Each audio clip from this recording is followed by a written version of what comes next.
Hi, I'm Nancy from Black Sheep Knitting in Needham, Massachusetts. This is our weekly podcast.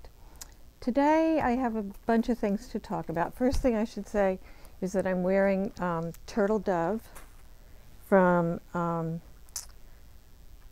Espace Tricot. It's a free pattern, split hem, a little longer in the back, and this was knit in Machita from Malabrigo. So if anybody's interested, I also did it with cotton merino from Acadia, which is another one that could be done. And you could also use vintage chunky is another one.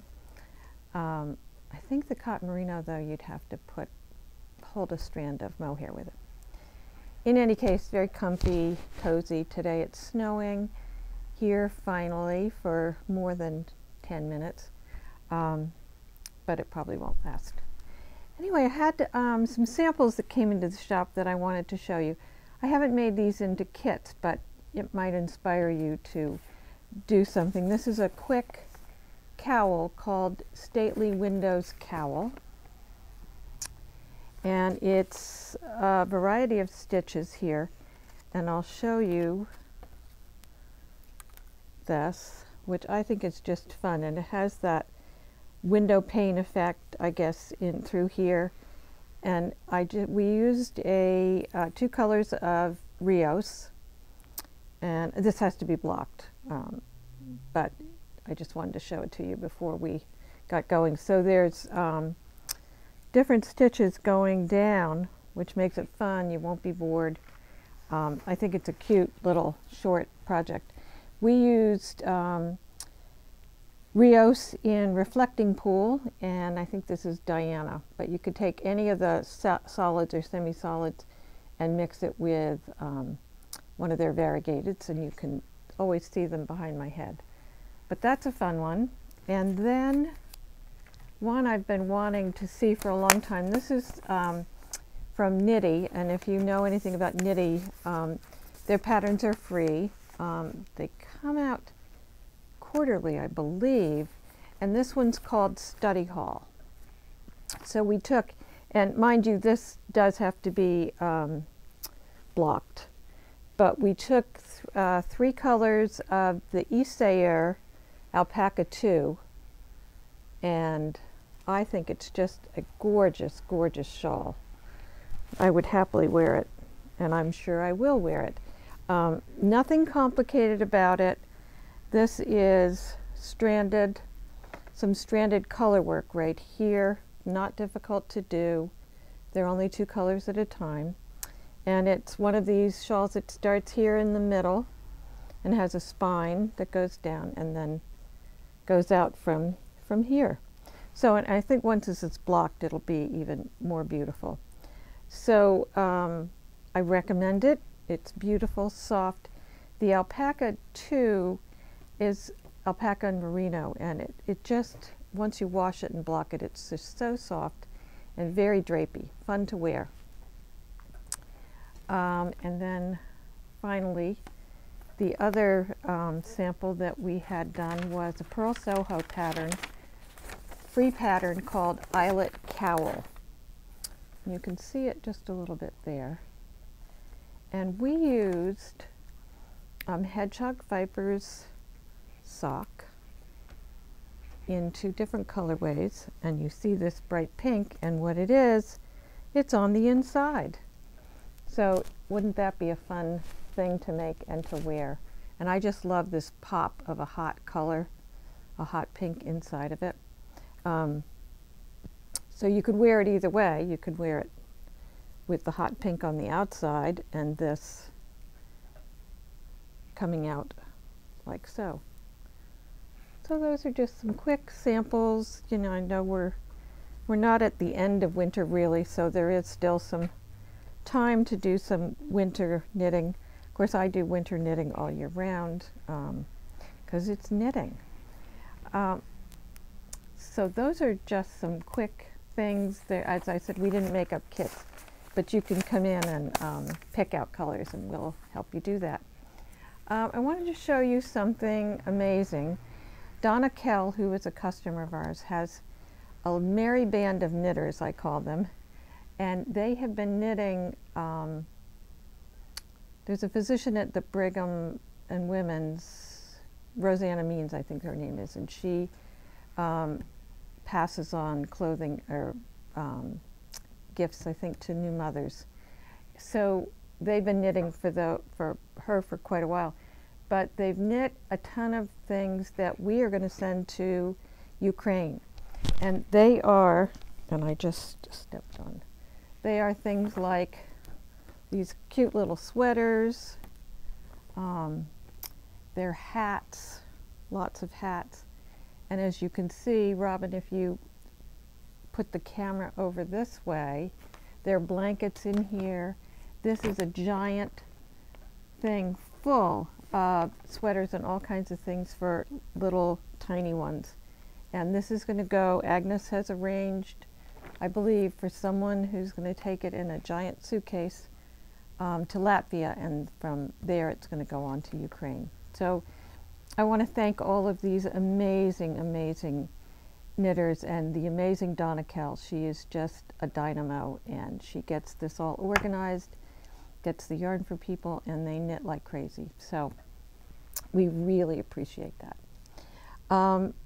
Now what I would like to do today is to talk a little bit about, I don't know if I would call it transforming, taking a pattern and doing something different with it. So I have a bunch of things. The first one I wanted to talk about was this. Some of you have seen this. It's a sweater that I did that is basically, the color work is made up by me. The pattern was originally from, I took the Anchor's summer shirt. This one is the Anchor sweater.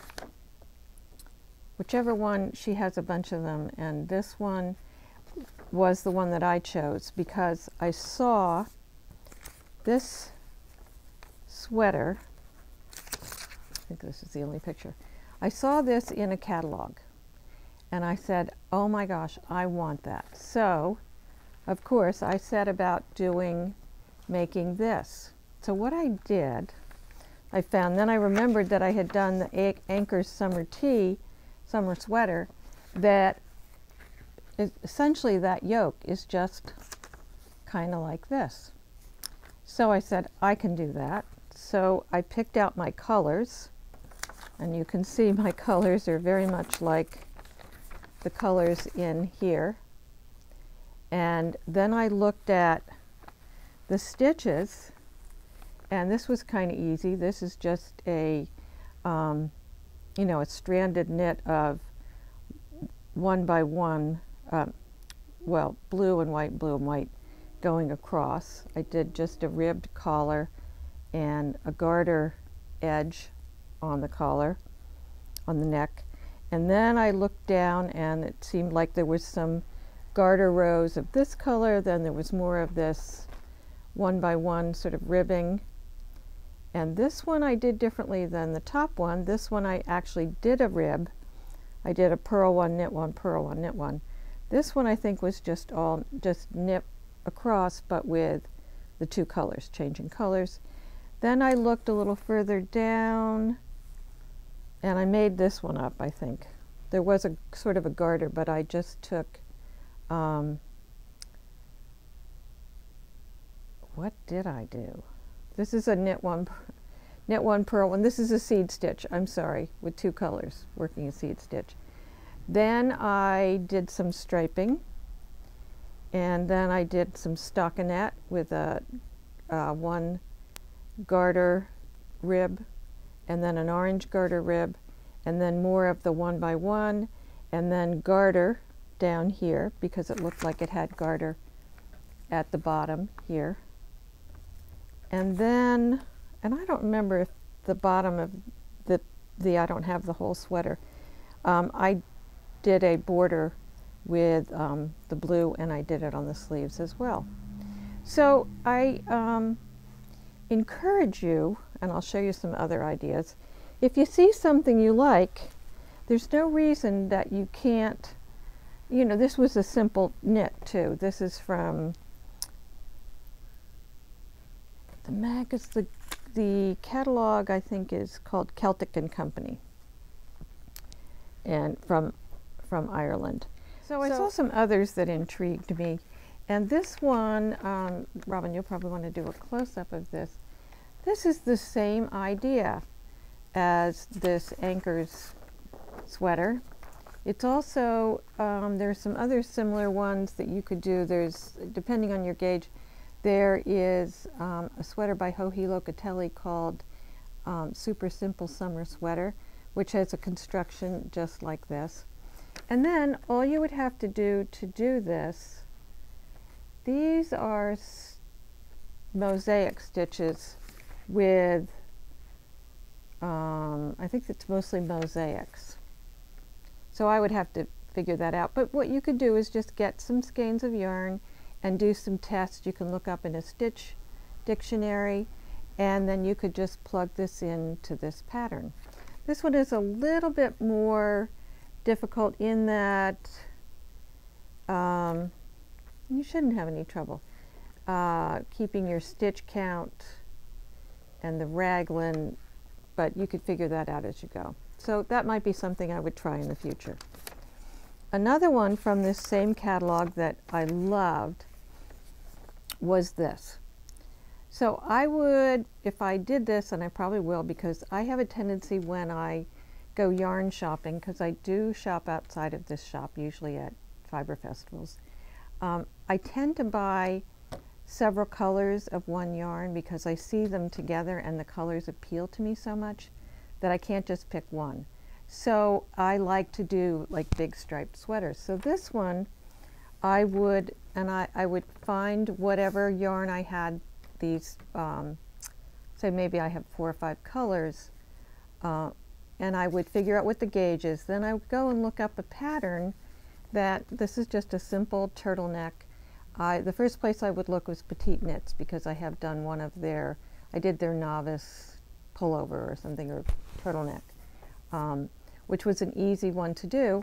And then I would just figure out the striping. Now on this, well, it does look like they're the same. However, she doesn't have, the stripes don't match up on the sleeves and the body, which I think is kind of fun. You know, often when you do a striped sweater, you feel like you should do that, but you don't need to.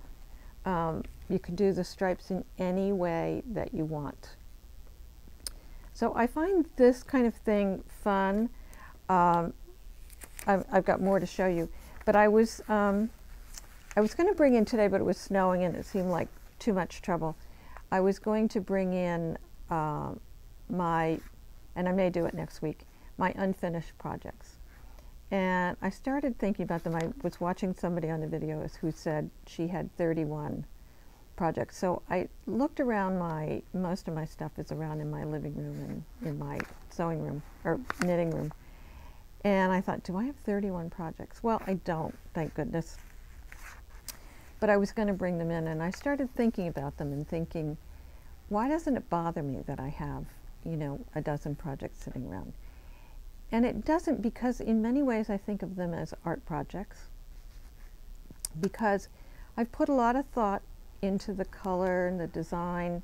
They're not my designs, but in choosing designs and choosing colors and fibers for them. And I do find them, and that's why, you know, I'll knit on one thing and then go to another thing, because the patterns intrigue me, the colors intrigue me, the texture, the design. So I think of them as more than just a project I'm knitting for, you know, my niece or my granddaughter or whoever. I think of them more as little art pieces that I'm doing, and that brings me a great deal of joy. I have to say, it's so much fun, and I don't pressure myself, except if I'm making samples for a workshop, or which I am doing right now for the drawing sweater workshop. I try not to excuse me, pressure myself too much. I just like sit and work on one for a while, and I move on to another one. And that way I'm not bored, I'm not fed up with, you know, just plain knitting. it gives me a lot of freedom in terms of what I want to do and how I want to do it. I was telling my class this morning that I sat down last night. I'd been out and I came home around 7 or 8, and I thought, I'd been knitting a lot of the day. I had the day off, and I thought, I'm just going to sit and watch TV. So I turned on a movie. And I could not sit there and watch something without knitting. It seemed just like not a good thing to do. So I picked up something. In any case, I wanted to show you some other things that you could do if you're thinking about you know, changing something, or you have a little bit of yarn and you don't have enough for a big sweater. This is one that I actually had plenty of yarn, and you've seen me wear this. This was meant to be a long sleeve sweater with a lace border at the bottom and lace at the bottom of the sleeves. And I guess I tried it on when I had gotten to the part where you put the sleeves on holders, and I'd gotten a little further down, and I tried it on, and one of the women in the shop said to me, well, why don't you just make it a vest? It's so cute. And I thought, yeah. And as I thought about it, this is full of dog hair, not my dog, but a friend's. And I thought about it, and I thought, this is I want to say it's a shabooey yarn, a really fine yarn held with mohair, and pebble, I think it is. And I thought about it, the lace work isn't going to look so great there. So I thought, no, that's what I'm going to do. So I just, this neckline was a seed stitch, so I just did a little seed stitch border here on the sleeves and ended it, knit down to the bottom and did a seed stitch at the bottom. And I love it. It's these are fun to wear. You could wear this under a cardigan, you could wear it by itself, you could wear it, I have sort of old lady wrinkles, so I'm too embarrassed to wear it without something under, so I wear it with a shirt or a turtleneck underneath. But I just love it, and I'm so happy that I did that with it. So, talking about lace, so this is, and some of you may remember, I think it's a Hannah Fettig sweater called oh, and it just went right out of my mind. Goodness gracious. Featherweight Cardigan.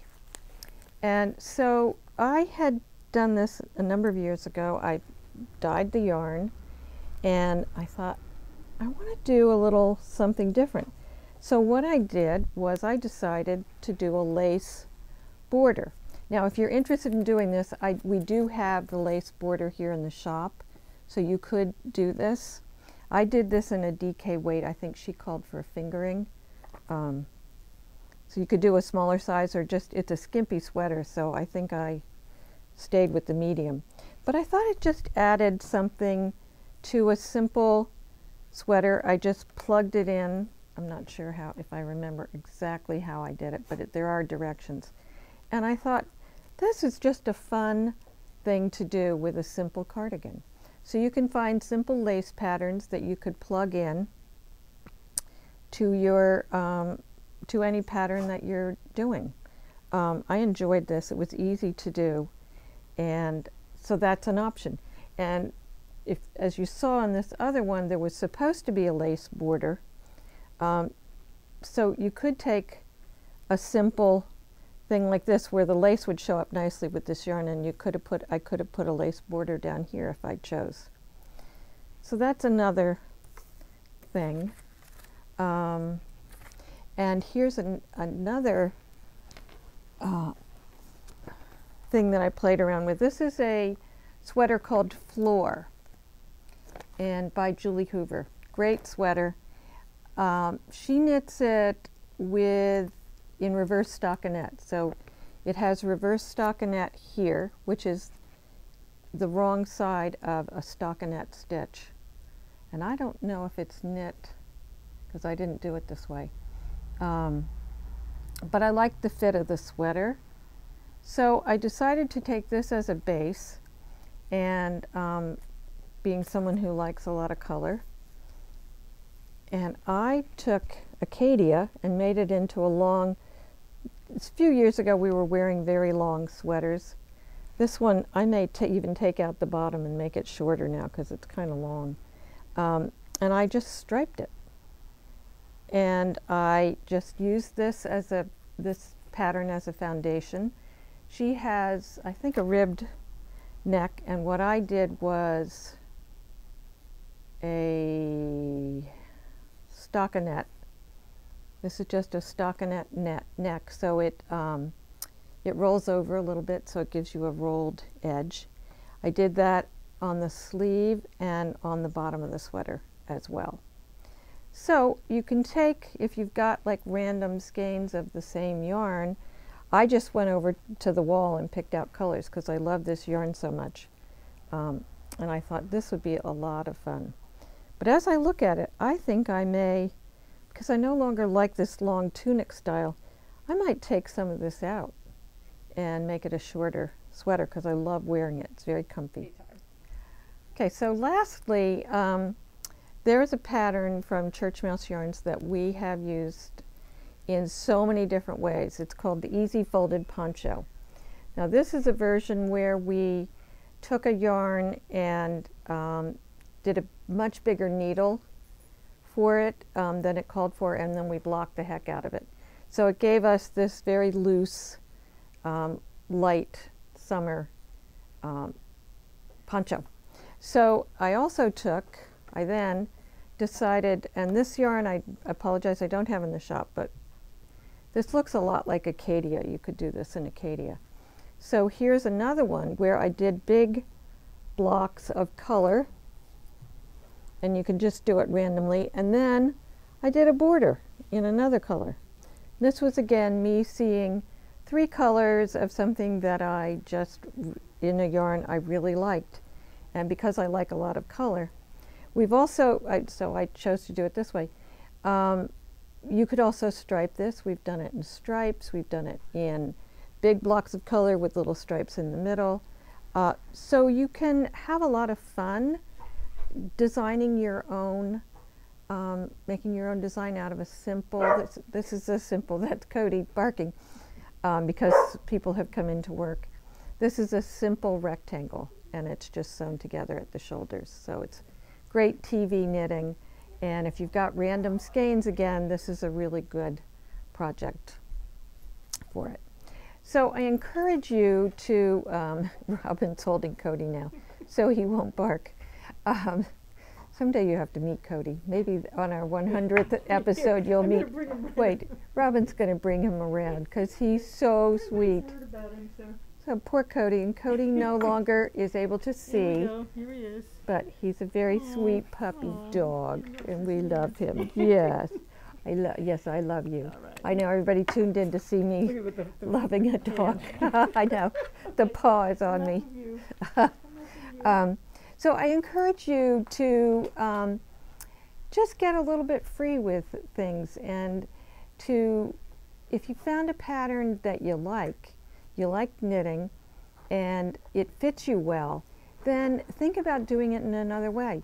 You can bring it in here, and I'm always happy to come up with an idea because I'm just full of ideas for knitting. So think about that. It makes knitting, makes knitting a lot of fun.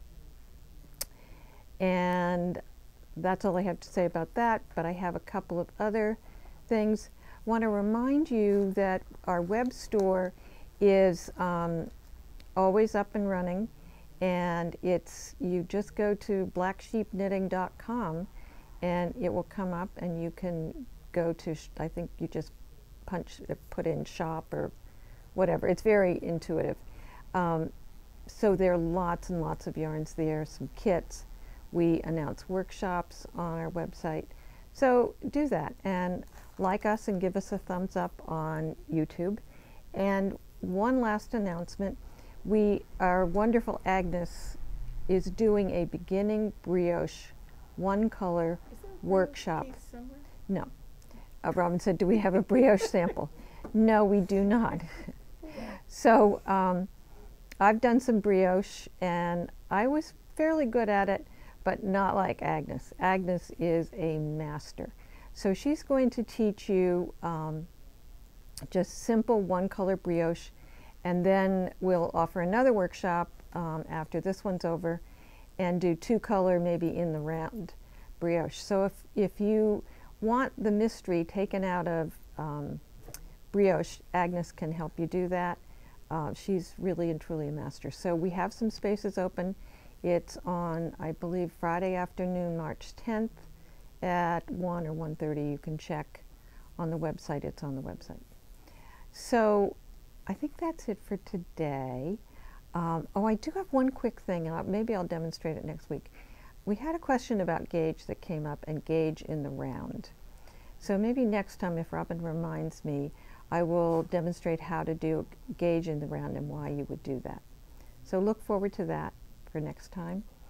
And if this is on Thursday, February 23rd, it's snowing. So I hope I'll see you. This will come out on Saturday, so it won't be snowing then.